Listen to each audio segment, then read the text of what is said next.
നമ്മൾ already leadership എന്താണെന്ന് കണ്ടു. ലീഡർഷിപ്പിന്റെ ഫങ്ഷൻസ്, നീഡ്, ഇമ്പോർട്ടൻസ് അതൊക്കെ കണ്ടു. ഇനി അടുത്ത ടോപ്പിക്കാണ് ലീഡർഷിപ്പ് സ്റ്റൈൽസ്. നമുക്ക് ഡീറ്റെയിൽ ആയിട്ട് നോക്കാം ലീഡർഷിപ്പ് സ്റ്റൈൽസ് എന്താണ് എന്ന്. അപ്പം നമ്മുടെ ടെക്സ്റ്റിൽ പറഞ്ഞിരിക്കുന്നത് leadership style refers to the behaviour of leaders. ലീഡറിന്റെ സ്വഭാവത്തെയാണ് ലീഡർഷിപ്പ് സ്റ്റൈൽ എന്ന് പറയുന്നത്. ലീഡർഷിപ്പ് എക്സ്പ്രസ് ചെയ്യാൻ വേണ്ടി നമ്മൾ നേരത്തെ കണ്ടു, ലീഡർഷിപ്പ് എന്ന് പറഞ്ഞാൽ മറ്റുള്ളവരെ ഇൻഫ്ലുവൻസ് ചെയ്യുന്ന ഒരു ജോലിയാണ് എന്ന്. അപ്പോൾ മറ്റുള്ളവരെ ഇൻഫ്ലുവൻസ് ചെയ്യിക്കാൻ വേണ്ടി അല്ലെങ്കിൽ ആ ലീഡർഷിപ്പ് എക്സ്പ്രസ് ചെയ്യാൻ വേണ്ടി ഒരാൾ യൂസ് ചെയ്യുന്ന, ഒരു ലീഡർ യൂസ് ചെയ്യുന്ന എല്ലാ സ്വഭാവ സവിശേഷതകളെയും കൂടെ കൂടിച്ചേർന്ന് പറയുന്ന പേരാണ് ലീഡർഷിപ്പ് സ്റ്റൈൽസ്. ഒരു ലീഡറിന്റെ ബിഹേവിയർ, ലീഡർഷിപ്പ് എക്സ്പ്രസ് ചെയ്യാൻ വേണ്ടി, മറ്റുള്ളവരെ ഇൻഫ്ലുവൻസ് ചെയ്യാൻ വേണ്ടി ഒരു ലീഡർ യൂസ് ചെയ്യുന്ന എല്ലാ ബിഹേവിയർ പാറ്റേൺസിനെയും കൂടെ കൂടി ചേർന്ന് പറയുന്ന പേരാണ് ലീഡർഷിപ്പ് സ്റ്റൈൽസ്. ലീഡർഷിപ്പ് സ്റ്റൈൽ ഒരാളുടെ ഫിലോസഫി അല്ലെങ്കിൽ അയാളുടെ ജീവിത സാഹചര്യങ്ങൾ, അയാളുടെ ഒരു നേച്ചർ, അതൊക്കെ അനുസരിച്ച് ഓരോ ലീഡറിന്റെയും ലീഡർഷിപ്പ് സ്റ്റൈൽ വ്യത്യാസപ്പെട്ടിരിക്കും. പ്രധാനമായിട്ടും 4 തരം ലീഡർഷിപ്പ് സ്റ്റൈൽസ് ആണുള്ളത്. Autocratic leadership, participative leadership, free rein leadership, paternalistic leadership. ആദ്യത്തെ ടൈപ്പ് ഓഫ് ലീഡർ ആണ് autocratic or authoritarian leadership. Autocratic leader എന്ന് പറഞ്ഞാൽ ഏകാധിപതി, എല്ലാ തീരുമാനങ്ങളും സ്വന്തമായിട്ട് എടുക്കുന്ന ഒരാളെയാണ് നമ്മൾ ഏകാധിപതി എന്ന് വിളിക്കുന്നത്. എല്ലാ ഡിസിഷൻ മേക്കിംഗ് പവറും ഈ ഓട്ടോക്രാറ്റിക് ലീഡറിൽ സെൻട്രലൈസ്ഡ് ആയിരിക്കും. ഡിസിഷൻ മേക്കിംഗ് പവർ അല്ലെങ്കിൽ സജഷൻ റിസീവ് ചെയ്യാനോ ഒന്നും ഒരു റൈറ്റും ഇവിടെ ഉണ്ടായിരിക്കില്ല. കംപ്ലീറ്റ് കൺട്രോൾ, സബോർഡിനേറ്റ്സിന്റെ മേൽ പൂർണ്ണ അധികാരം ഈ ലീഡറിനായിരിക്കും. ബാക്കിയുള്ളവർക്ക്, സബോർഡിനേറ്റ്സിന് ഓർഡേഴ്സ് കൊടുക്കുന്നു, അത് പറഞ്ഞതുപോലെ തന്നെ ചെയ്തു കൊടുക്കുക എന്ന പൂർണ്ണ ഉത്തരവാദിത്വം ഈ സബോർഡിനേറ്റ്സിനാണ്. ചോദ്യം ചോദിക്കാനോ സംശയങ്ങൾ ചോദിക്കാനോ പോലും പലപ്പോഴും അവകാശം കൊടുക്കാറില്ല. ഇയാള് ഇങ്ങനെ ഓട്ടോക്രാറ്റിക് ആയി ചിന്തിക്കുന്നതിന്റെ കാരണമായിട്ട് പറയുന്നത് ആൾക്കാര് പൊതുവെ ജോലിയോട് താല്പര്യമില്ലാത്തവരാണ്. പണം കിട്ടാൻ വേണ്ടി മാത്രമാണ് അവർ ജോലി ചെയ്യുന്നത്. അതുകൊണ്ട് സ്ട്രിക്റ്റ് ആയിട്ട് അവരെ മോണിറ്റർ ചെയ്തില്ല എങ്കിൽ അവര് കമ്പനിയുടെ ലാഭത്തിന് വേണ്ടിയോ അല്ലെങ്കിൽ ടോട്ടൽ ബെനിഫിറ്റിന് വേണ്ടി വർക്ക് ചെയ്യത്തില്ല. അതുകൊണ്ട് സ്ട്രിക്റ്റ് ആയിട്ട് അവരെ കൺട്രോൾ ചെയ്യണം എന്നുള്ള ധാരണയുടെ പുറത്താണ് ഓട്ടോക്രാറ്റിക് ലീഡർ അയാളുടെ ഈ തരത്തിലുള്ള ലീഡർഷിപ്പ് എക്സസൈസ് ചെയ്യുന്നത്. തീരുമാനങ്ങൾ എടുക്കുന്നത് മറ്റാരോടും കൺസൾട്ട് ചെയ്യാതെയായിരിക്കും. ഫ്യൂച്ചർ പ്ലാൻസിനെ കുറിച്ച് ഒരറിയിപ്പും നേരത്തെ തന്നെ കൊടുക്കത്തില്ല. എന്തെങ്കിലും ഒരു കാര്യം ചെയ്യുന്നതിന് തൊട്ട് മുമ്പേ മാത്രമായിരിക്കും അതിനെക്കുറിച്ചുള്ള ഫർദർ ഡീറ്റെയിൽസ് പ്രൊവൈഡ് ചെയ്യുന്നത്. ഓട്ടോക്രാറ്റിക് ലീഡേഴ്സിനെ അവർ കൊടുക്കുന്ന മോട്ടിവേഷൻ സ്റ്റൈല് വെച്ച് 3 ക്ലാസിഫൈ ചെയ്യുന്നുണ്ട്. Strict autocrat, benevolent autocrat, manipulative autocrat. ആദ്യത്തേതാണ് strict autocrat. Negative motivation style ഉള്ള ഒരാളെയാണ് സ്ട്രിക്റ്റ് ഓട്ടോക്രാറ്റ് എന്ന് പറയുന്നത്. A leader with negative motivation style is called strict autocrat. നമ്മൾ ഒരു ഓട്ടോക്രാറ്റിക് ലീഡറിനെ കുറിച്ച് പറഞ്ഞ എല്ലാ കാര്യങ്ങളും പൂർണ്ണമായിട്ടും ആപ്ലിക്കബിൾ ആയിട്ടുള്ള ഒരാളാണ് സ്ട്രിക്റ്റ് ഓട്ടോക്രാറ്റ്.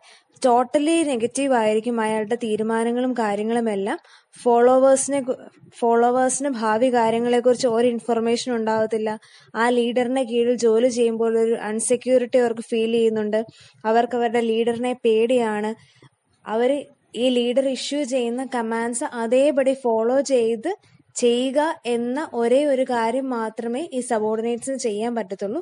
അല്ലാതെ അയാളെ മാറ്റാനോ എന്തെങ്കിലും സജഷൻസ് കൊടുക്കാനോ ഒരിക്കലും പറ്റത്തില്ല. ഒരു ലീഡറിന്റെ കീഴിൽ പേടിച്ച് അയാൾ പറയുന്ന കാര്യങ്ങൾ മാത്രം കേട്ട് ഫോളോ ചെയ്യുന്ന ഒരാളെയാണ്, അത്തരമൊരു ലീഡറിനെയാണ് സ്ട്രിക്റ്റ് ഓട്ടോക്രാറ്റ് എന്ന് പറയുന്നത്. രണ്ടാമത്തേതാണ് benevolent autocrat. Benevolent autocrat strict ഓട്ടോക്രാറ്റിന്റെ നേരെ ഓപ്പോസിറ്റ് ആണ്.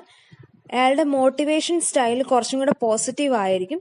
പക്ഷെ ഡിസിഷൻ മേക്കിംഗ് പവർ എപ്പോഴും അയാളുടെ കയ്യിൽ തന്നെ ആയിരിക്കും. എങ്കിലും അയാളുടെ ലീഡർഷിപ്പിന്റെ ഭാഗമായിട്ട് എന്തെങ്കിലും പോസിറ്റീവ് കാര്യങ്ങൾ ആ ഫേമിൽ സംഭവിച്ചു കഴിഞ്ഞാൽ, അല്ലെങ്കിൽ ടോട്ടലി എന്തെങ്കിലും പോസിറ്റീവ് കാര്യങ്ങൾ സംഭവിച്ചു കഴിഞ്ഞാൽ അതിന്റെ റിവാർഡ്സും ബെനിഫിറ്റ്സും അയാളുടെ കീഴിലുള്ള സബോർഡിനേറ്റ്സിന് ഡിവൈഡ് ചെയ്ത് കൊടുക്കാനും അതിന്റെ ക്രെഡിറ്റ് അവരിലേക്ക് പാസ് ചെയ്യാനും താല്പര്യം കാണിക്കുന്ന ഒരാളെയാണ് ബെനവലന്റ് ഓട്ടോക്രാറ്റ് എന്ന് പറയുന്നത്.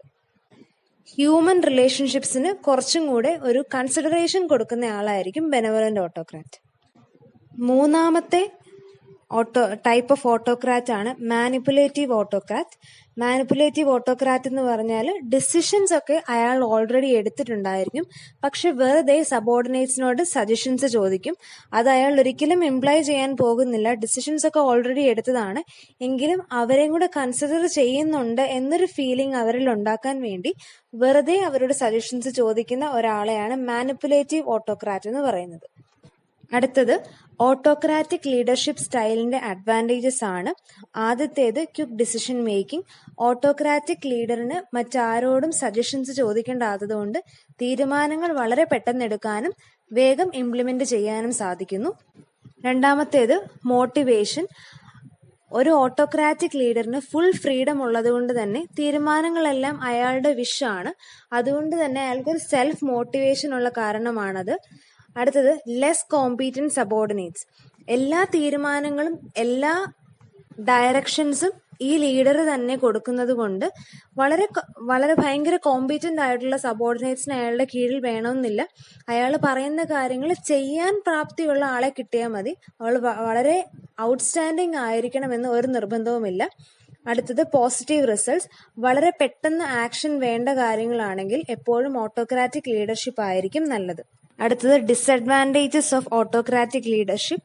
സബോർഡിനേറ്റ്സിൽ ഫ്രസ്ട്രേഷൻ ക്രിയേറ്റ് ചെയ്യുന്നു. അവർക്ക് ഒരു ഫ്രീഡവും ഇല്ല, ജസ്റ്റ് എക്സസൈസ് മാത്രമേ ഉള്ളൂ. അതുകൊണ്ട് തന്നെ ഫ്രസ്ട്രേഷൻസ് ഉണ്ടാവാൻ സാധ്യതയുണ്ട്. അതുപോലെ തന്നെ ലീഡറുമായിട്ട് കോൺഫ്ലിക്ട്സ് ഉണ്ടാവാനും സാധ്യതയുണ്ട്. റെസ്പോൺസിബിലിറ്റി, ഇനീഷ്യേറ്റീവ് ഒന്നും പ്രൊമോട്ട് ചെയ്യുന്നില്ല. അതുകൊണ്ട് അവർക്ക് സ്വന്തമായിട്ട് എന്തെങ്കിലും ചെയ്യാനുള്ള ഒരു മടി അവിടെ ഉണ്ടാവുന്നു. മടി മാത്രമല്ല, അതിനുള്ള പെർമിഷനും അവർക്ക് അവിടെ ഇല്ല. സബോർഡിനേറ്റ്സിന്റെ ഉള്ള കഴിവ് മൊത്തത്തിൽ യൂട്ടിലൈസ് ചെയ്യാൻ സാധിക്കത്തില്ല. ലീഡർ പറയുന്ന കാര്യങ്ങൾ എക്സിക്യൂട്ട് ചെയ്യുക മാത്രമാണ് അവരുടെ ചെയ്യുന്നത്. ഡെവലപ്മെന്റിന് ഒരു ഓപ്പർച്യൂണിറ്റി ഇല്ല. അവരായിരിക്കുന്ന സാഹചര്യങ്ങളിൽ അങ്ങനെ തന്നെ നിന്നു പോകുന്നു എന്ന് മാത്രം. അടുത്ത ലീഡർഷിപ്പ് സ്റ്റൈലാണ് participative or democratic leadership style. ഇവിടെ ലീഡർ ഡിസിഷൻസ് എടുക്കാം, പക്ഷേ ആ ഡിസിഷൻ എക്സിക്യൂട്ട് ചെയ്യാൻ വേണ്ടിയുള്ള ഓർഡേഴ്സ് കൊടുക്കുന്നത് അയാളുടെ കീഴിലുള്ള സബോർഡിനേറ്റ്സിനെയും കൂടി കൺസൾട്ട് ചെയ്തിട്ടായിരിക്കും. ആ ഗ്രൂപ്പിന്റെ മൊത്തത്തിലുള്ള പ്രതികരണം എങ്ങനെയാണ് എന്ന് അറിഞ്ഞിട്ട് മാത്രമേ അത് എക്സിക്യൂട്ട് ചെയ്യാനുള്ള ഓർഡേഴ്സ് ഈ ലീഡർ കൊടുക്കത്തുള്ളൂ. അത്തരം ഒരു ലീഡറിനെയാണ് പാർട്ടിസിപ്പേറ്റീവ് ലീഡർ അല്ലെങ്കിൽ ഡെമോക്രാറ്റിക് ലീഡർ എന്ന് പറയുന്നത്. എല്ലാവരുടെയും പാർട്ടിസിപ്പേഷൻ എൻഷുർ ചെയ്യുന്നുണ്ട് ഇത്തരത്തിലുള്ള ഒരു ലീഡർ. ഇത്തരം ലീഡർഷിപ്പ് ഒരിക്കലും ഷോർട്ട് ടേം നേച്ചറിലുള്ളതല്ല. ബാക്കിയുള്ള ഭാവി കാര്യങ്ങളെക്കുറിച്ച് ഒരു ഫോർസൈറ്റോട് കൂടിയായിരിക്കും ഇത്തരം ലീഡർ എപ്പോഴും പ്രവർത്തിക്കുന്നത്. ഒരു കാര്യത്തിന്റെ ലോങ് ടേം വ്യൂ നോക്കാതെ അത് ചെയ്യാൻ ഒരിക്കലും ഇത്തരം ഒരു ലീഡർ പറയത്തില്ല. ആ ഗ്രൂപ്പിന്റെ അധികാരി എന്ന നിലയിലല്ല, ആ ഗ്രൂപ്പിൽ ഒരാള് എന്ന നിലയിലായിരിക്കും ഈ ലീഡർ പ്രവർത്തിക്കുന്നത്. ഡീസെൻട്രലൈസേഷന് ഒരു പ്രധാന റോളുണ്ട് പാർട്ടിസിപ്പേറ്റീവ് ലീഡർഷിപ്പ്. അയാളുടെ പവർ ബാക്കിയുള്ളവരിലേക്കും ഡിവൈഡ് ചെയ്ത് കൊടുക്കുന്നുണ്ട്. ബാക്കിയുള്ളവരുടെ freedom of expression and freedom of thinking അവരൊരിക്കലും ഹനിക്കുന്നില്ല. അവർക്ക് അവരുടെ ആശയങ്ങൾ എക്സ്പ്രസ് ചെയ്യാനും ഐഡിയാസ് ജനറേറ്റ് ചെയ്യാനും ഫ്രീഡം കൊടുക്കുന്നുണ്ട്. അവരുടെ പ്രശ്നങ്ങൾ, സജഷൻസ് ഒക്കെ കേൾക്കാൻ ഇത്തരം ഒരു ലീഡർ തയ്യാറാകുന്നുമുണ്ട്. Advantages of participative or democratic leadership. ആദ്യത്തെ അഡ്വാൻറ്റേജ് ആണ് ഇംപ്രൂവ്സ് ജോബ് സാറ്റിസ്ഫാക്ഷൻ. നമ്മൾ എക്സ്പ്ലെയിൻ ചെയ്തപ്പോൾ പറഞ്ഞിരുന്നു, സബോർഡിനേറ്റ്സിന്റെ ആശയങ്ങൾക്കും അവരുടെ പ്രോബ്ലംസിനും ഒക്കെ ഒരു പരിഗണന കിട്ടുന്നുണ്ട് ഇത്തരം ഒരു ലീഡർഷിപ്പ് സ്റ്റൈലിൽ. അതുകൊണ്ട് തന്നെ അവരുടെ ജോലിയിൽ നിന്ന് അവർ ഡിറൈവ് ചെയ്യുന്ന സാറ്റിസ്ഫാക്ഷൻ കൂടുതലായിരിക്കും. Develops positive attitude. ഒരു കൺസൾട്ടേറ്റീവ് ടൈപ്പ് ഓഫ് ലീഡർഷിപ്പ് ആയതുകൊണ്ട് തന്നെ അവരുടെ ആശയങ്ങൾ അവർ എക്സ്പ്രസ് ചെയ്യുന്നു. അതുകൊണ്ട് തന്നെ എന്തെങ്കിലും ഒരു ചേഞ്ച് അഡോപ്റ്റ് ചെയ്യാൻ മാനേജ്മെന്റിന് താല്പര്യമുണ്ടെങ്കിൽ അതിനോടുള്ള റെസിസ്റ്റൻസ് കുറവായിരിക്കും. അടുത്തത് ബെറ്റർ കോഓപ്പറേഷൻ. മാനേജ്മെന്റും എംപ്ലോയീസും തമ്മിൽ ഒരു സഹകരണത്തിലായിരിക്കും എപ്പോഴും മുമ്പോട്ട് പോകുന്നത്. അതുകൊണ്ട് തന്നെ കംപ്ലൈന്റുകളുടെ എണ്ണം കുറവായിരിക്കും. അവരുടെ ആശയങ്ങളും പ്രശ്നങ്ങളും അവർ പങ്കുവെക്കുന്നുണ്ടെന്ന് നമ്മൾ പറഞ്ഞിരുന്നു. അതുകൊണ്ട് പ്രശ്നങ്ങൾ ഓട്ടോമാറ്റിക്കലി കുറവായിരിക്കും. Improves morale, team spirit, team work ഒക്കെ പ്രൊമോട്ട് ചെയ്യാൻ പാർട്ടിസിപ്പേറ്റീവ് ടൈപ്പ് ഓഫ് ലീഡർഷിപ്പ് വളരെ നല്ലതാണ്. Multiplication of ability. ചില ഏരിയാസിൽ ലീഡർ വീക്ക് ആയിരിക്കും, പക്ഷെ അതേസമയം അയാളുടെ കീഴിലുള്ള സബോർഡിനേറ്റ്സ് പവർഫുൾ ആയിരിക്കും. അങ്ങനെയുള്ള സാഹചര്യത്തിൽ സബോർഡിനേറ്റ്സ് ഒരു കാര്യം ഇഫക്റ്റീവ് ആയിട്ട് ചെയ്തു കഴിഞ്ഞാലും അതിന്റെ ഫൈനൽ ക്രെഡിറ്റ് ഓട്ടോമാറ്റിക്കലി ലീഡറിനായിരിക്കും പോകുന്നത്. അപ്പൊ അവരിലുള്ള കഴിവ് ഉപയോഗിച്ച് ഈ ലീഡറിന് പുതിയ കാര്യങ്ങൾ പഠിക്കാനും സാധിക്കുന്നു, അതോടൊപ്പം തന്നെ അതിന്റെ ക്രെഡിറ്റ് അച്ചീവ് ചെയ്യാനും സാധിക്കുന്നു. Improve decisions. കൺസൾട്ടേറ്റീവ് ലീഡർഷിപ്പ് ആയതുകൊണ്ട് തന്നെ സബോർഡിനേറ്റ്സ് ടു വേ കമ്മ്യൂണിക്കേഷൻ നടക്കുന്നുണ്ട്. സബോർഡിനേറ്റ്സിന്റെ അഭിപ്രായങ്ങൾ കൂടെ സ്വീകരിച്ച് ഡിസിഷൻസ് എടുക്കുന്നത് കൊണ്ട് തന്നെ ഡിസിഷൻസ് കുറച്ചും കൂടെ ഇഫക്റ്റീവ് ആയിരിക്കും. Disadvantages: time consuming. To way communication നടക്കുന്നത് കൊണ്ട് തന്നെ ഡിസിഷൻ എടുത്തു, കൺസൾട്ട് ചെയ്തു, എക്സിക്യൂട്ട് ചെയ്തു, ആ പ്രോസസ്സ് വളരെ ലെങ്തി ആണ്, ടൈം കൺസ്യൂമിങ് ആണ്. പല സബോർഡിനേറ്റ്സിന്റെ ആശയങ്ങൾ സ്വീകരിക്കേണ്ടത് കൊണ്ട് തന്നെ പോസിറ്റീവ് റിസൾട്ട്സ് ഉണ്ടാകുമോ എന്നുള്ള കാര്യത്തിൽ ഉറപ്പൊന്നുമില്ല. Frustration of workers. ഏതെങ്കിലും ഒരു കാര്യത്തിൽ അവരുടെ അഭിപ്രായം ചോദിച്ചില്ല എങ്കിൽ അവർ ഫ്രസ്ട്രേറ്റഡ് ആകാം. ഇൻകോമ്പീറ്റൻസി ഓഫ് ലീഡർ. സബോർഡിനേറ്റ്സിന്റെ ആശയങ്ങളും അഭിപ്രായങ്ങളും ചോദിച്ചറിയുമ്പോൾ ചിലപ്പോഴെങ്കിലും സബോർഡിനേറ്റ്സ് ചിന്തിച്ചേക്കാം, ആ ലീഡറിന് അയാളിൽ തന്നെ ഒരു കോൺഫിഡൻസ് ഇല്ലാത്തത് കൊണ്ടാണ് ഞങ്ങളുടെ അഭിപ്രായം കൂടെ ചോദിക്കുന്നതെന്ന്. അപ്പോൾ ഈ തരം ലീഡർഷിപ്പ് ലീഡറിന്റെ ഇൻകോമ്പീറ്റൻസി കാണിക്കുന്നതാണ് എന്നൊരു തെറ്റിദ്ധാരണ ഉണ്ടാകാനുള്ള സാധ്യതയുണ്ട്.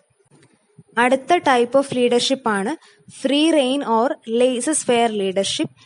ഇത്തരമൊരു ലീഡറിനെ ഒരിക്കലും ഒരു ആക്ച്വൽ ലീഡർ എന്ന് നമുക്ക് ഡിനോട്ട് ചെയ്യാൻ പറ്റത്തില്ല. കാരണം എന്തെങ്കിലും ഒരു ടാസ്ക് ചെയ്യാനുണ്ട് എന്ന് മാത്രം ഒരു ഓർഡർ ആയിരിക്കും ഇവർ കൊടുക്കുന്നത്. അല്ലാതെ ഇത് എങ്ങനെ ചെയ്യണം, എപ്പോൾ ചെയ്തു തീർക്കണം, ആര് ചെയ്യണം എന്നുള്ള കാര്യങ്ങളെക്കുറിച്ചൊന്നും ഒരു ഫർദർ എക്സ്പ്ലനേഷൻസും കൊടുക്കുന്നില്ല. Full freedom സബോർഡിനേറ്റ്സിലേക്ക് കൊടുത്തിരിക്കുവാണ്. അവർ അവരുടെ ഇഷ്ടത്തിന് കാര്യങ്ങൾ ചെയ്യുന്നു, അവർ തോന്നുന്ന സമയത്ത് ജോലി ചെയ്യുന്നു, തോന്നുന്ന സമയത്ത് അത് കംപ്ലീറ്റ് ചെയ്യുന്നു.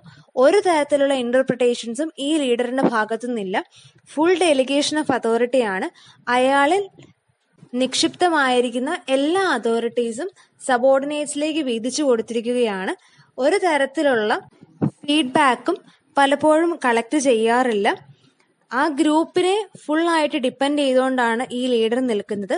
പലപ്പോഴും പവർ, ഫ്രീഡം ഒക്കെ ഒഴിവാക്കാനാണ് ഇത്തരം ഒരു ലീഡർ ശ്രമിക്കുന്നത്. ഗ്രൂപ്പ് മെമ്പേഴ്സ് പലപ്പോഴുമല്ല, മോസ്റ്റ് ഓഫ് ദി കേസസ് അവരുടെ പേഴ്സണൽ ഇൻട്രസ്റ്റിന് വേണ്ടിയായിരിക്കും ജോലി ചെയ്യുന്നത്, പേഴ്സണൽ സാറ്റിസ്ഫാക്ഷന് വേണ്ടിയായിരിക്കും ജോലി ചെയ്യുന്നത്. ഓർഗനൈസേഷന്റെ ബെനിഫിറ്റിന് വേണ്ടി അവരൊന്നും തന്നെ ചെയ്യാറില്ല. അങ്ങനെ ഓർഗനൈസേഷന് വേണ്ടി പ്രവർത്തിക്കണമെന്ന് അവരുടെ ലീഡർ അവരെ ഇൻസിസ്റ്റ് ചെയ്യാറുമില്ല. Advantages of free rein or laissez faire leadership. ആദ്യം പറഞ്ഞിരിക്കുന്ന job satisfaction. Job satisfaction laissez faire ലീഡർഷിപ്പിൽ വളരെ കൂടുതലായിരിക്കും. കംപ്ലീറ്റ് ഡെലിഗേഷൻ ഓഫ് അതോറിറ്റി ഉണ്ട്. സബോർഡിനേറ്റ്സിനായിരിക്കും ഫുൾ പവർ. ഒരു ലീഡറിന് കിട്ടിയിരിക്കുന്ന എല്ലാ പവറും ഡിവൈഡ് ചെയ്ത് സബോർഡിനേറ്റ്സിലേക്ക് കൊടുത്തിരിക്കുകയാണ്. അതുകൊണ്ട് അവരുടെ മാക്സിമം പൊട്ടൻഷ്യൽ ഉപയോഗിച്ച് മറ്റൊരു കൺട്രോളും കൂടാതെ ഒരു ജോലി ചെയ്തു തീർക്കാനുള്ള ഫ്രീഡം ഈ സബോർഡിനേറ്റ്സിനുണ്ട്. അതുകൊണ്ട് തന്നെ അത് പോസിറ്റീവ് റിസൾട്ട്സ് ഉണ്ടാക്കിയേക്കാം. രണ്ടാമത്തേത് ഇൻക്രീസ്ഡ് മൊറൈൽ.